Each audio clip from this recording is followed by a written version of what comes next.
આ તરફ સુરતમાં લાંચિયો પીએસઆઈ એમજી લીબોલા ઝડપાયો છે। સરથાણા પોલીસ સ્ટેશનનો પીએસઆઈ લાંચ લેતા ઝડપાયો હતો।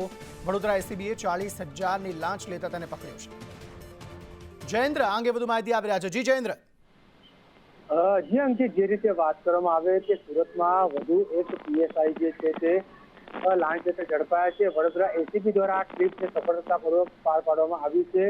જે પીએસઆઈ હતા તેમને દ્વારા સમગ્ર કાંડ કરવામાં આવ્યો હતો। આરોપીને પકડવામાં આવ્યા હતા અને તેમને જે છે તેમની જામીન મુક્ત અને તેમને માર ન મારવા માટે તેમના દ્વારા ₹40,000ની લાંચ માંગવામાં આવી હતી। જે રીતે આરોપીના જે પરિવારજનો હતા તેમના દ્વારા સુરત એસીબી નહીં પરંતુ તેમણે વડોદરા એસીબીને જાણ કરી હતી, જેને લઈને વડોદરા એસીબી દ્વારા લાંચનું છટકું ગોઠવવામાં આવ્યું હતું અને ત્યારે ગત રોજ મોડી રાત્રે એસીબી ત્યાં છટકું ગોઠવ્યું હતું। સરથાણા પોલીસ સ્ટેશનની અંદર છટકું ગોઠવ્યું હતું।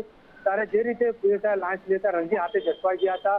પીએસઆઈ જે છે બીજુ લિંબાચિયા તે અગાઉ પણ કેટલાક વિવાદોમાં આવી ચૂક્યા છે, પરંતુ હવે તેઓ જે રીતે લાંચના છટકામાં ફસાયા છે ત્યારે તેમના વિરુદ્ધ એસીબીએ ડિટેન કરી આગળની કાર્યવાહી હાથ ધરી છે। ત્યારે કહી શકાય કે ક્યાંક ને ક્યાંક સરથાણા પોલીસ સ્ટેશનમાં ભ્રષ્ટાચાર અને લાંચનો કાંડ ચાલતો હોય તો હાલ સત્ય જી સામે જયેન્દ્ર, આવી આપને રહ્યું અટકાવવા છે। માંગીશ।